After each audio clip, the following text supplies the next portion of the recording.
స్తోత్రము. హల్లెలూయా, హల్లెలూయా. దేవుడు మిమ్మల్ని దీవించును గాక. ఆమేన్.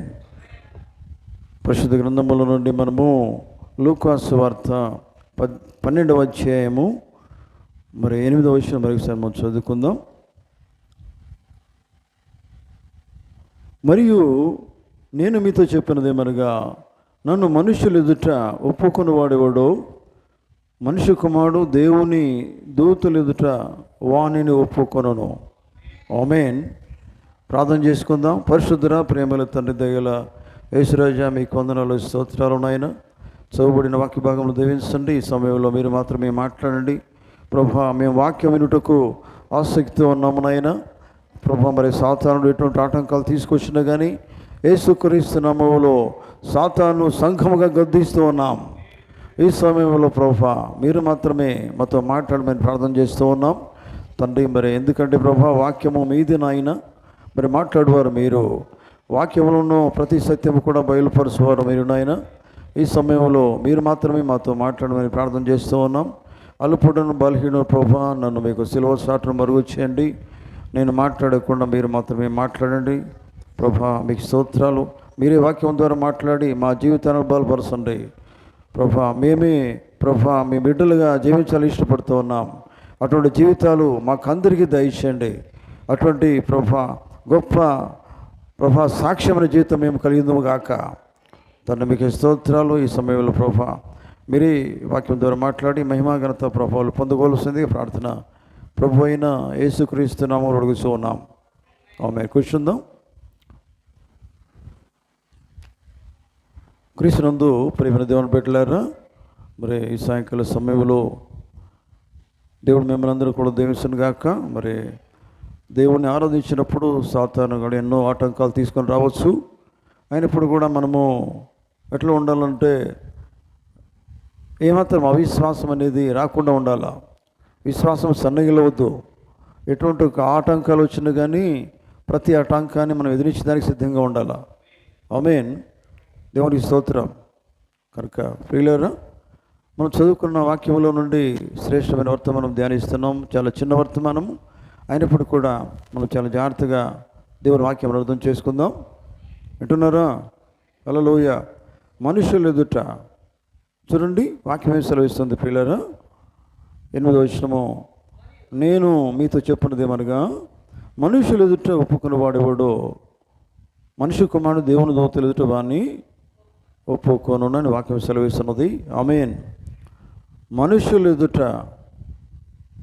ఎవరిని మనం ఒప్పుకోవాలని వాక్యం సెలవిస్తుంది. దేవుని ఒప్పుకోమని చెప్తుంది. జాగ్రత్త అర్థం చేసుకుందాం. ఆమేన్.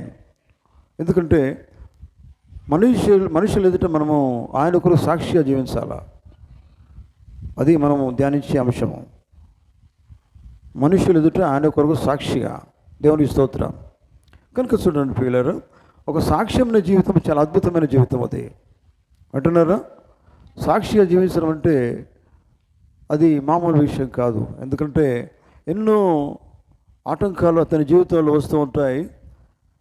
కానీ వాటిని ఏమాత్రం కూడా పట్టించుకోకుండా జీవితంలో కొనసాగిస్తూ ఉండాలా. దేనికి మనం భయపడకుండా మన జీవితము దేవునికి ఇష్టంగా జీవించినప్పుడు చాలా కష్టాలు వస్తాయి. అంటున్నారా? ఆమేన్. ఎందుకంటే పిల్లరా, మనం ఇంట్లో సరిగా జీవిస్తున్నప్పుడు బయట సరిగా జీవించగలుగుతాం. సమాజం ఎదుట మనం ఎలా ఉండాలి? సాక్షులుగా ఉండాలా. సమాజం అంటే సంఘం. ఆమేన్. సంఘం ఎదుట ఎప్పుడైతే మనం సాక్షిగా ఉంటాం, బయట సాక్షిగానే ఉంటాం. నిజమేనా? దేవుడి సరికి మనకు రావడం ఏంటిదంటే దేవుని వాక్యం ద్వారా సరి చేసుకునే దానికి వస్తున్నాం. ఎందుకంటే దేవుని వాక్యం చెప్పబడే స్థలం ఏంటుంటుందంటే అది దిద్దుబడే స్థలం అని పోగుతున్నాడు. మన జీవితాన్ని దిద్దుకునే స్థలం అది. అంటున్నారా? ఎందుకంటే ఎక్కడ లోపం ఉందో, ఎక్కడ మనం సరిగా లేమో అనేది దేవుని వాక్యం ద్వారా దేవుడు సరి చేస్తూ ఉంటాడు. దేవుడు మనతో మాట్లాడుతూ ఉంటాడు. నిజమేనా? దేవుడు మాట్లాడుతున్నప్పుడు ఆ మాట నా కోసమే అని ఎప్పుడైతే మనం అనుకుంటామో ఆ మాట ద్వారా మన జీవితాన్ని మనకు మనమే సరి చేసుకుంటాం. ఆమేన్. హల్లెలూయా. గమనించండి పిల్లరా. అయితే చూడండి, సాక్షిగా జీవించడము దేవుని కొరకు ప్రజలందరి ఎదుట. ఎందుకంటే బైబిల్ చెప్తుంది, మీరు నిజంగా లోకానికి ఎట్లా ఉంటారంటే, నా వల్లనే మీరు ఉంటారు, నేను వెలుగునై ఉంటా, మీరు కూడా వెలుగై ఉంటారు అని వాక్యం సెలవిస్తుంది. ఎక్కడ లోకం అంటే ఏంటిది? ప్రజలే కదా కదా. లోకం అంటే ప్రజలే. ప్రజలందరూ ఎదుట మీరు ఎలా ఉండాలి? ఎవరిని ఒప్పుకోవాలి? ఆయన ఏమన్నాడు? వాక్యంలో ఏమన్నాడు? మరియు ప్రజలందరూ ఎదుట చదవండి, దయచేసి ఆ మాట అర్థం చేసుకోండి, చదవండి. మరియు నేను మీతో చెప్పున్నదేమనగా, నన్ను నన్ను అంటే దేవుడే కదండి. నన్ను అంటే యేసుక్రీస్తే, నన్ను అంటే దేవుని వాక్యమే. మనం నిజంగా ఈ కాలానికి దాన్ని ఉపయోగించుకుంటే అది ఈ కాల వర్తమానమే. చివరి కాలానికి మనం ఉపయోగించుకున్నట్లయితే, దానికి మనం పోల్చుకున్నట్లయితే, చివరి కాలంలో కూడా ఉన్నది కూడా దేవుడే కదా. నన్ను అని చెప్పే దేవుడు ఆయన మారని దేవుడు, ప్రతి కాలంలో ఉన్న దేవుడు ఆయన. యేసుక్రీస్తు కాలంలో ఆయనే వర్తమానికుడిగా ఉన్నాడు, ఆయనే వాక్యమై ఉన్నాడు. ఆ కాలానికి సంబంధించిన వర్తమానికుడు ఆయనే. ఆమేన్. అయితే ఆ దినాల్లో ఆయన ఎవరు ఒప్పుకున్నారు? ఎవరు ఒప్పుకోలేదండి. పెద్ద పెద్ద మతాధిపతులు ఆయన ఒప్పుకోలేదు. నిజమేనా? ఆయన ఒప్పుకున్న వాళ్ళు ఎవరు? పనికిరాని వాళ్ళు ఒప్పుకున్నారు, చదువు లేని వాళ్ళు ఒప్పుకున్నారు, ఏదో మూలన పడి ఉన్నారు. చూడండి, అటువంటి వాళ్ళు ఈయన మెస్సియా అని గ్రహించారు. నిజమేనా? లోకం వారిని మెచ్చుకోదు, కానీ చూడండి, వారైతే నిజంగా యేసు ప్రభువును నిజంగా మెస్సియా అని నమ్మినారు. ఆ కాలంలో ఒక గుడ్డివాడు, ఒక వేశ్య, నిజమేనా? చూడండి, అటువంటి వాళ్ళు ఈయన నిజంగా మెస్సియా అని వాళ్ళు ఒప్పుకున్నారు. తర్వాత ఇప్పుడు సౌలు ఉన్నాడు. ఒకప్పుడు సౌలుగా ఉన్నవాడు పౌలుగా మార్చబడ్డాడు. ఆమేన్ కదా. పౌలు తర్వాత ఒప్పుకున్నాడా లేదా? నేను ఇంతకుముందు సౌలుగా జీవించాను, కానీ నా దేవుణ్ణి ఆయనకు నేను బాధ పెట్టాను, ఆయన బిడ్డలు నేను కష్టపెట్టాను, చిత్రహింసలు చేశాను, కానీ ఆయనే నాకు కనబడ్డాడు, ఆయన నాతో మాట్లాడారు, కనుక నా జీవితాన్ని ఆయన మార్చేసినాడు. Praise the lord. మార్చబడిన తర్వాత ఏముంటుందంటే నిజంగా సాక్ష్యం కలిగి జీవితం ఉంటుంది. మీకు తెలుసా, ఎప్పుడైతే మనం మార్చబడతామో నిజంగా మనము తర్వాత ఏముంటుంది? మార్చబడిన తర్వాత ఒక కొత్త జీవితం ఉంటుంది.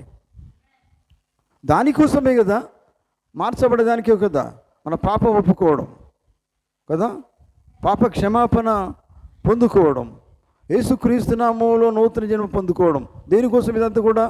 ఒక మార్పు అనేది మనం కలిగి ఉండాలి. ప్రజలో హల్లెలూయా. మార్పు లేకపోతే బైబిల్ చెప్తుంది, మీరు మారు మనసు పొందని యెడల అలాగే మీరు నశిస్తారు అని బైబిల్ చెప్తూ ఉంది. మనం ఖచ్చితంగా మనం ఏం చేయబడాలా? మారు మనసు పొందవలసి ఉన్నది. ఆమేన్. మీరు అనుకోవచ్చు, మేము ఎప్పుడో మారి ఉన్నాం, యేసుక్రీస్తు బాప్తిసం పొందుకొని ఉన్నాం మీరు అనుకోవచ్చు. మీకు తెలుసా, కొంతమంది బాప్తిసం పొందుకునే వాళ్ళు కూడా మార్చబడిన జీవితం లేదు కదా, మార్చబడిన జీవితం లేదు. అటువంటి జీవితము ఉన్నవాళ్ళు ఎట్లా మరి మనుషులు ఎదుట సాక్షి ఉంటారు? ఆయన కొరకు సాక్షి ఉండాలా. ఎవరి కొరకు? యేసు ప్రభు కోసం సాక్షి ఉండాలా. మనుషులందరూ ఎదుట, లోకం ఎదుట. ఎందుకు వారు ఎప్పుడు సాక్షిగా ఉంటారంటే, ఆయనను కలిగి ఉంటేనే వారు సాక్షిగా ఉంటారు. ఎవరైతే ఆయన కలిగి ఉంటారో, ఎవరైతే ఆయన పొందుకొని ఉంటారో, నిజంగా వారు ఒక సాక్షిగా ఉంటారు, ఆయన ఒప్పుకుంటారు. మీకు తెలుసా, పౌలు రాజుల ఎదుట నిలబడ్డాడు కదా, రాజు ఎదుట నిలబడి మాట్లాడుతున్నాడు, ఒప్పుకున్నాడు. వారికి భయపడలే కదా, అధికారులకు భయపడలేదు, రాజులకు భయపడలేదు.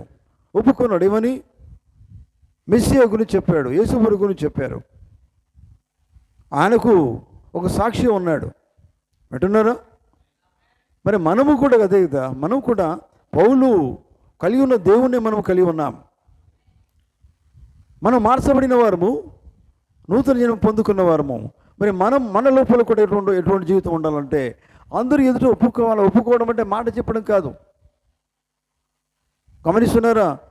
నేను యేసుప్రభువు నమ్ముకున్నానండి, వర్తమానం నమ్మాను, చెప్పుకోవడం కాదండి ఒప్పుకోవడం అంటే. చెప్పడం అంటే అందరూ చెప్తారు, మరి ఎట్లా ఒప్పుకోవడం ఎట్లా ఉంటుందండి? అందరూ ఎదుట ఎట్లా ఒప్పుకోవాలా? మాట చెప్తే కాదు, మాటతో పాటు జీవితం ఉంది. ఆమేన్. మనుషులందరూ ఎదుట ఇప్పుడు దేవుడు మనల్ని మార్చుకున్నది ఎందుకంటే మనము ఎట్లా ఎటువంటి జీవితం కలిగి ఉన్నాం, అటువంటి జీవితం కలిగి ఉండమని కలిగి ఉండేదానికి కాదు. అక్కడ ఒక మార్పు ఉంది, అక్కడ ఒక నూతన జీవితం ఉంది, అక్కడ ఒక సాక్ష్యమైన జీవితం ఉంది. వింటున్నారా? హల్లెలూయా, దేవుడికి స్తోత్రం కలుగును గాక. అందుకని పౌలు అంటున్నాడు, ప్రియులారా, మీరు మనుషులందరూ ఎదుట మీరు మామూలు మనుషులుగా ఉండలేరు, కానీ నిజంగా మీ లోపల దేవుడు కనబడే రీతిగా మీరు జీవిస్తారు. ఆ విషయాన్ని ఆయన ఏం చెప్తున్నాడు? మీరు పత్రికలు అన్నాడు ఆయన, మీరు వ్రాయబడిన పత్రికలై ఉన్నారు. ఆమేన్. ఎందుకంటే మనుషులందరూ ఎదుట మీరు ఎట్లా ఉంటారంటే మీరు చదువుపడుతున్నారు, మీ జీవితం చదువుపడుతుంది కదా.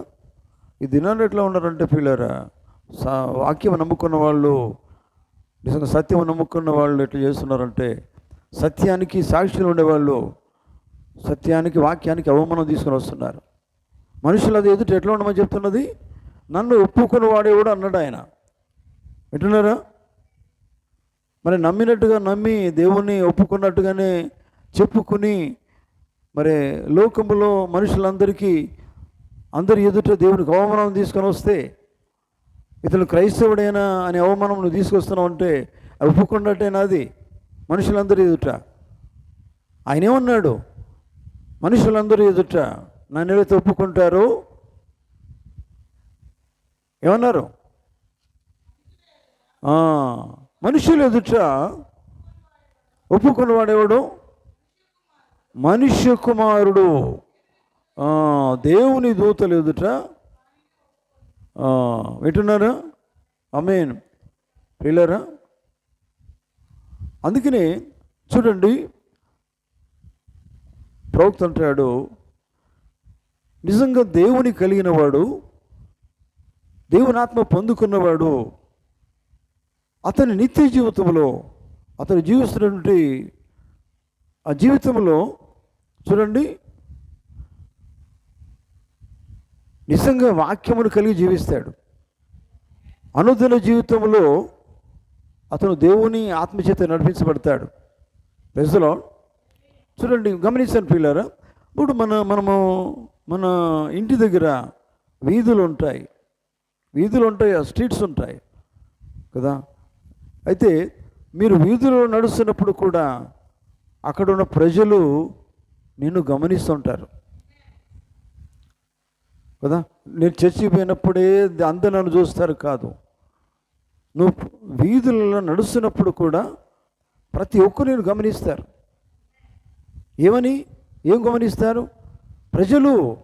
ప్రజలందరూ గమనిస్తారు, ఇతను దేవుని నమ్ముకున్నవాడు, ఇది గమనిస్తూ ఉంటారు. కనుక ఇక్కడ ఏంటంటే నువ్వు ఎంత జాగ్రత్తగా ఉండాలా.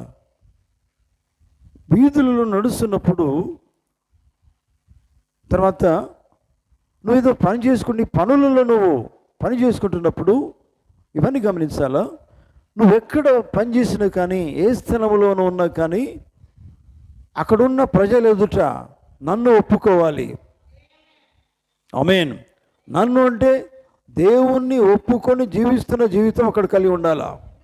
దాన్ని సాక్ష్యమైన జీవితం అంటాం. నిజమేనా?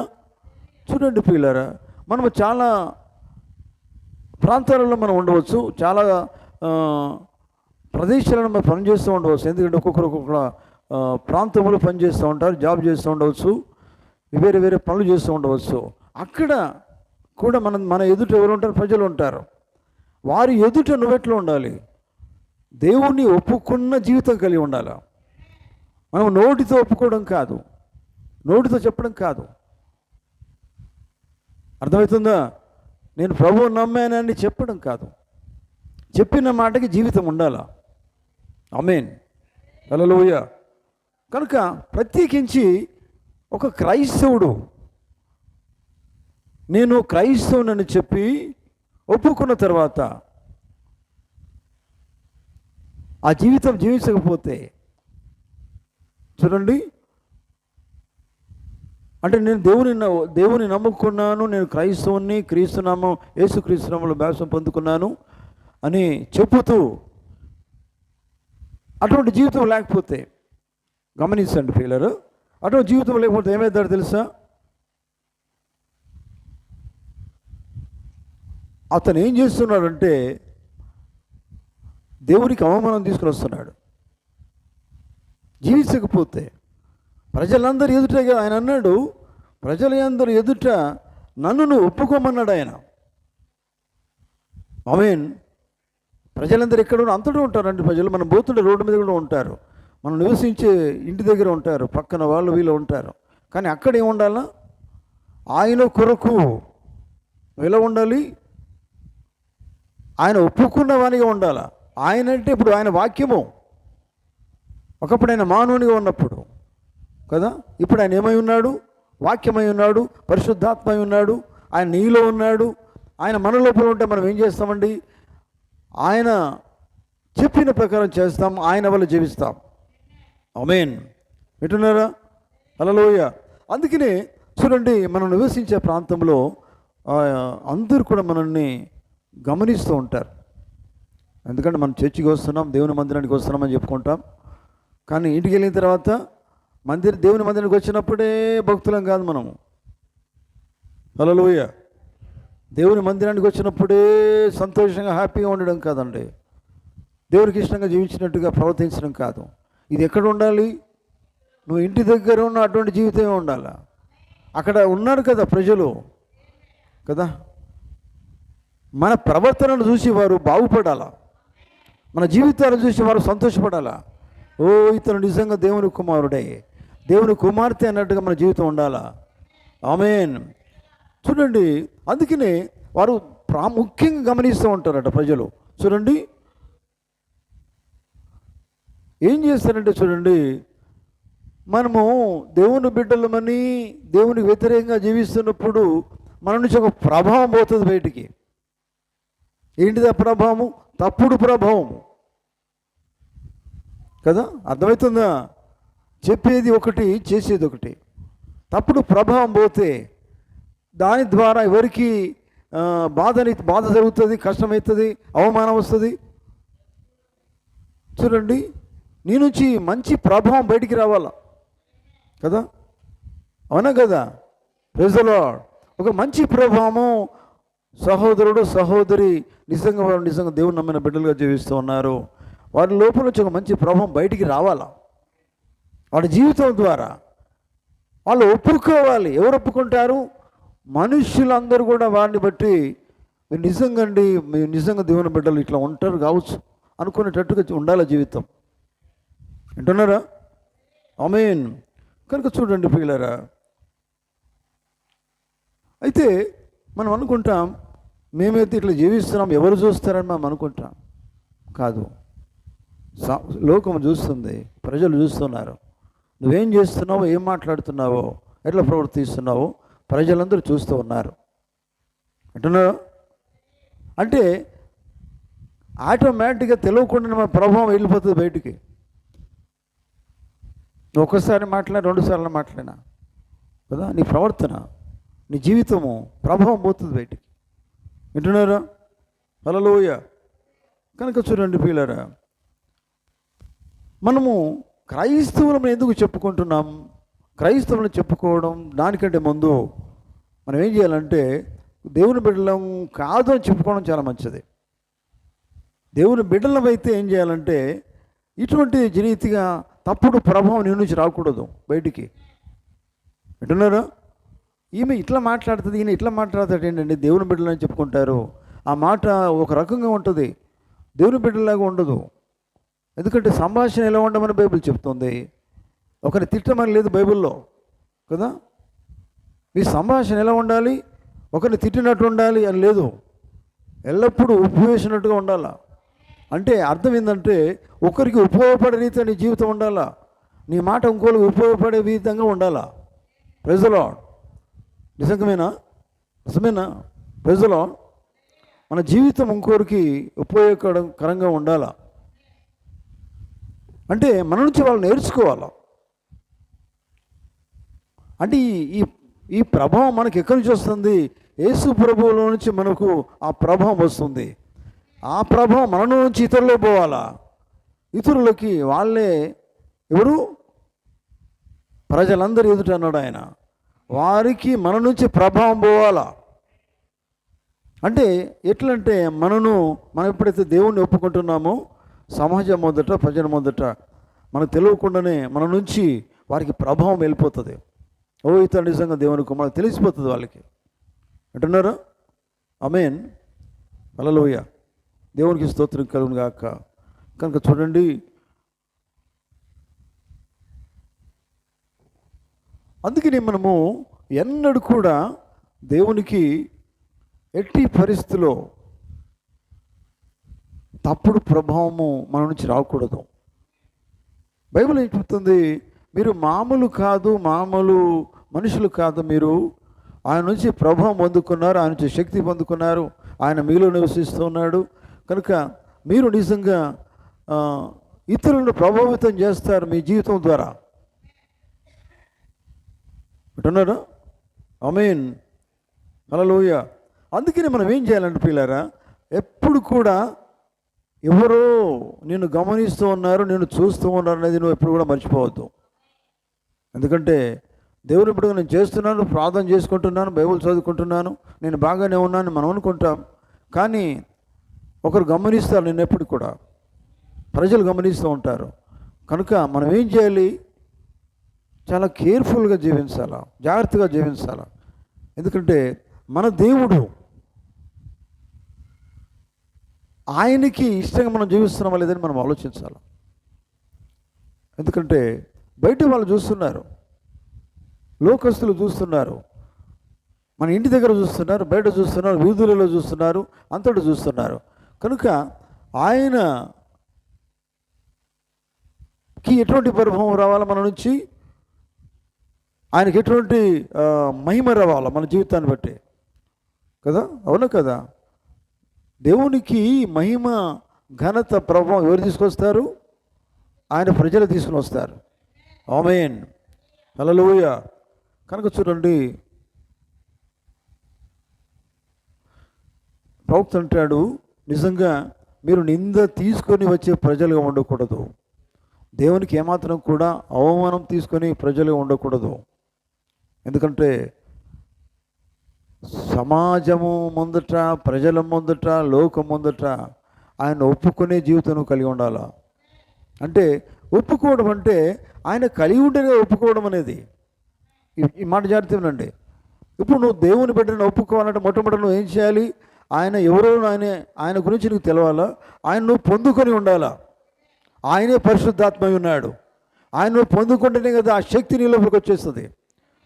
ఆ శక్తి నీకు వస్తుంది. అప్పుడు నువ్వు పరిశుద్ధాత్మ చేత నడిపించబడతావు, ఆయనకి ఇష్టంగా జీవిస్తూ ఉంటావు, ఆయన మార్గంలో నడుస్తూ ఉంటావు. అటువంటిప్పుడు నీ ద్వారా ఒక ప్రభావం బయటకు వస్తుంది.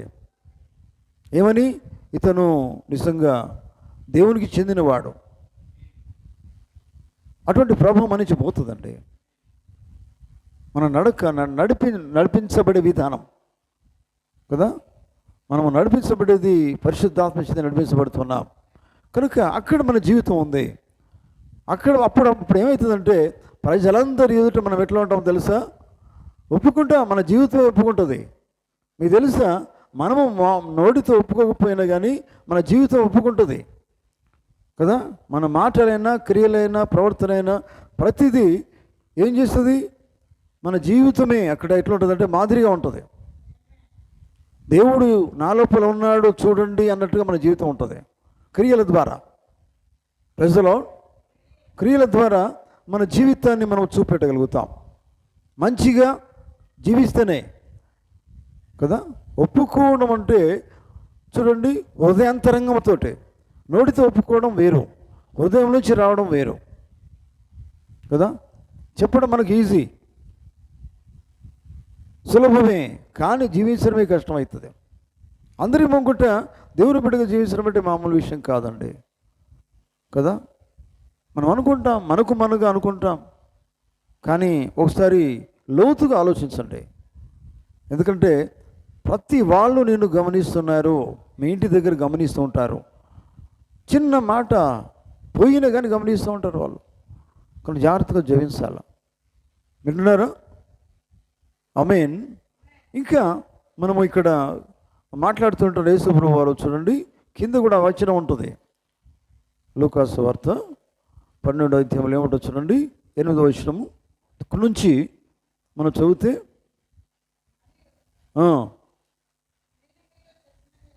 మరియు నేను మీతో చెప్పినది అనగా, నన్ను మనుషుల ఎదుట ఒప్పుకొని వాడేవాడు మనుష్య కుమారుడు దేవుని దూతల ఎదుట వాడిని ఒప్పుకొనును. తర్వాత, మనుషుల ఎదుట నన్ను ఎరుగనను వానిని నేనును ఎరుగనని దేవుని దూతల ఎదుట చెప్పుదును. ఆమేన్. ఎవడైతే నన్ను ఎరుగనంటాడో, అర్థమవుతుందా? నేను కూడా వాడిని ఎరుగనని చెప్తానంటాడు.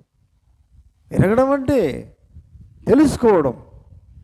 ఏంటి తెలుసుకోవడం? వినడం కాదు, తెలుసుకోవడం. తెలుసుకున్న తర్వాత ఏం చేయాలి? జీవించడమే కదా. వాటిగా తెలుసుకోవడం కదా. నాకు అంతా తెలుసండి నువ్వు అనవచ్చు. నాకు వర్తమానం తెలుసండి, నీకంటే ఎక్కువ నాకు తెలుసు అని నువ్వు చెప్పవచ్చు. తెలిస్తే లాభం ఏందండి కదా. నాకంటే నీకు ఎక్కువ తెలియవచ్చు, తెలిసి లాభం ఏంది? నేను 5 సార్లు బైబిల్ చదివి చెప్పవచ్చు. ఎన్నిసార్లు బైబిల్ చదివితే అర్థమైంది? అందులో ఉన్నదేంటో నీకు తెలియాలా. దేవుడు ఏం చెప్తున్నా నీకు తెలియాలా. Praise the lord. ఆయన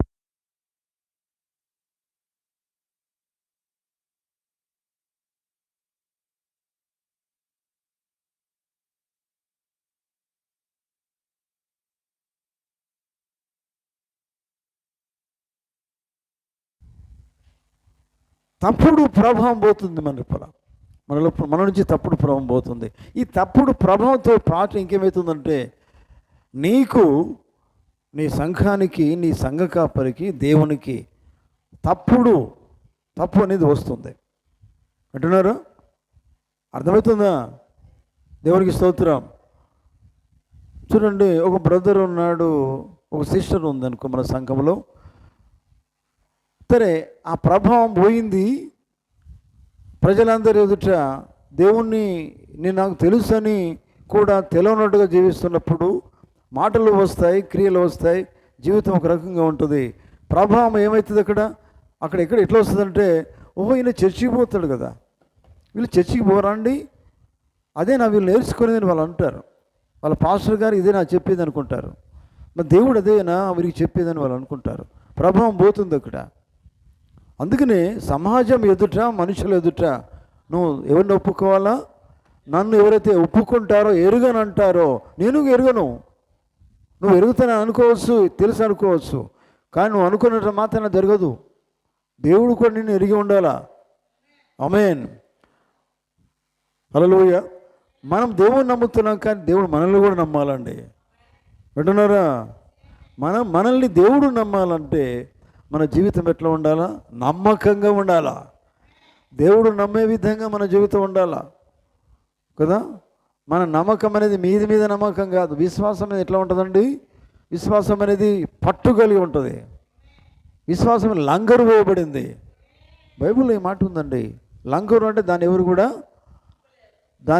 దాన్ని ఏమి చేయలేరు ఇక కదా. దాన్ని ఎవరు ఏమి చేయలేరండి. అది అలాగనే ఉంటుంది. అది పట్టుదల కలిగి ఉంటుంది. ఇక నువ్వు ఎన్ని చేసినా కానీ అట్లనే ఉంటుంది అది కదా. నువ్వు తిట్టినా, నిందించినా, అవమానించినా కానీ నీ లంగరు మాత్రం లంగరు వేయబడ్డావు. యేసుక్రీస్తున్న విశ్వాసం లంగరు వాటిది. అప్పుడు మనం ఏమి చేయలేరు. ఎవరు ఏమన్నా కానీ మాత్రం మన పట్టు దేవుని మీద ఉంటుంది. విశ్వాసం ఆయన మీదే ఉంటుంది. హల్లెలూయా. దేవునికి స్తోత్రం కలుగును గాక. కనుక చూడండి, అందుకనే ఆయన ఇక్కడ అన్నమాట మనం గమనించాలి. చూడండి,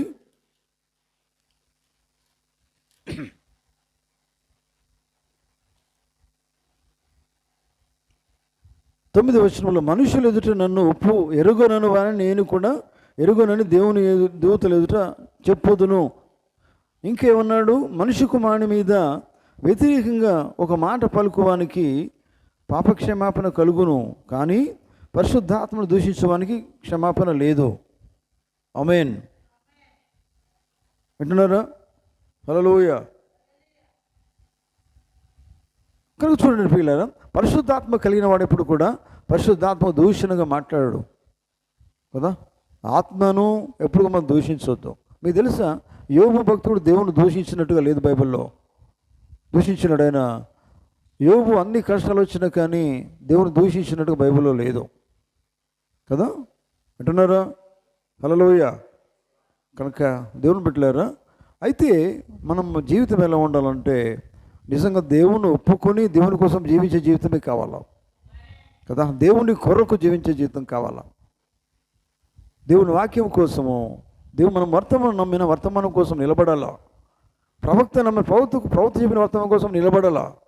వింటున్నారా? మీరు వర్తమానాలు చదువుతలేరు కదా. నిజంగా యథార్థంగా చెప్పండి, వర్తమానాలు చదువుతున్నారా? లేదు. మరి వర్తమానంలో ఉన్నవాళ్ళు, మీరు వర్తమానం ఉన్నారు కానీ వర్తమానం విలువ లేదు. ఎందుకంటే మీరు చదువుతలేరు. బైబిల్ చదువుతారు అప్పుడప్పుడు వీలైతే, తర్వాత వర్తమానతే చదువుతలేరు. సరైనది కాదు ప్రియులారా. వర్తమానం చదవండి. ఎందుకంటే అందులో విషయాలు మీకు అర్థమవుతాయి కదా. దేవుడు మీతో మాట్లాడతాడు. వర్తమానం అంటే దేవుని వాక్యమే కదా. ఎన్నో విషయాలు దేవునితో బయలుపరుస్తాడు, మాట్లాడతాడు. అంటున్నారా? హల్లెలూయా. కనుక ఈ సాయంకాలం గమనించాను ప్రియులారా, మనము దేవుని ఎరిగినట్టుగా మన జీవితం ఉండాలా.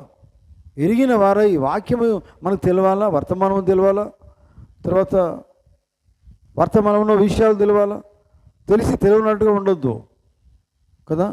అవునా కదా. ఉన్నది కావచ్చండి కాదు, నేను పొందుకున్నాను, నేను జీవిస్తున్నాను అన్న రీతిగా ఉండాలా. క్రియలే కదా అక్కడ ఉండేటివి. ఆమేన్. హల్లెలూయా.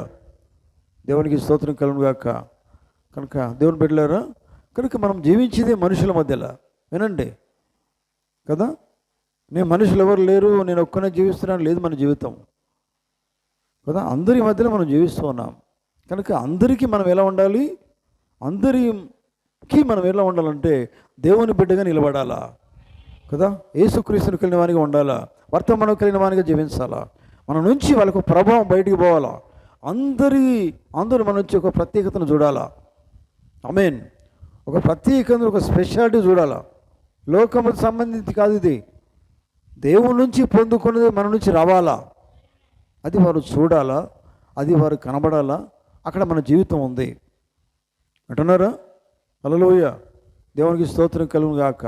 ప్రియులారా, మీకు తెలుసు కదా, బైబిల్లో మనము ప్రతి దేవుని బిడ్డను కనుక పరిశుద్ధులను, ప్రవక్తలను, యేసుప్రభు శిష్యులను, ఎవరిని మనము వారి జీవితాలను మనం చూసినా కానీ, మనం చదివినా కానీ, వారు అందరి సాక్షులనే ఉన్నారు. అవునా కదా. లోకానికి సాక్షులే ఉన్నారు. కానీ మరి మనము జీవించే ఆ ప్రాంతం, అక్కడ మనం ఎలా ఉండాలంటే ప్రియులారా, అందరి మొదట దేవుణ్ణి ఎరిగిన జీవితము జీవించేవారిగా, దేవునికి సాక్షిలో జీవించే జీవితం మనం కలిగి ఉండాలా. అదే దేవుడు కోరుతున్నాడు. దేవునికి స్తోత్రం కలుగును గాక. ప్రేమైన దేవుని బిడ్డలా, నేను ముగిస్తున్నాను. ఈ సాయంకాలం గమనించండి. ఎందుకంటే మనము నివసించే ఎక్కడనైనా కానీ దేవును మాకు తెలవడన్నట్టుగా కాదు. వాళ్ళు ఏమనుకుంటారో, ఒకవేళ దేవుని గురించి చెప్తే వాళ్ళు ఏమనుకుంటారో, వాళ్ళ ఇంటికి రానిస్తారో రానివ్వరో. వింటున్నారా? వాళ్ళు ఏమంటారో నేను మనం అనుకోవద్దు. వాళ్ళు ఏమన్నా అనుకొని మనలో ఉన్నది అది ఏం కావాలా, బయటికి రావాలా. వాళ్ళు ఎవరైనా కానీ మనలో ఉన్నవానికంటే మాత్రం గొప్పవాళ్ళైతే కాదు. నిజమేనా కదా. నీలో ఉన్నవానికంటే గొప్పవాడు ఎవడు లేడు. నీలో ఉన్నది దేవుడు కదా. కనుక ఎవరికి నువ్వు భయపడాల్సిన అవసరం లేదు. నీలో ఉన్నవానికే భయపడు, ఆయన కొరకు జీవించు. సమాజము ముందట, ప్రజలందరి ఎదుట ఆయనకు సాక్షి నిలబడు. అదే దేవుడు కోరుతున్నాడు. అటువంటి జీవితం మనం కలిగి ఉందాం. దేవుడు తన మాటలు దీవించును గాక. మనం అందరం లేచి నిలబడదాం.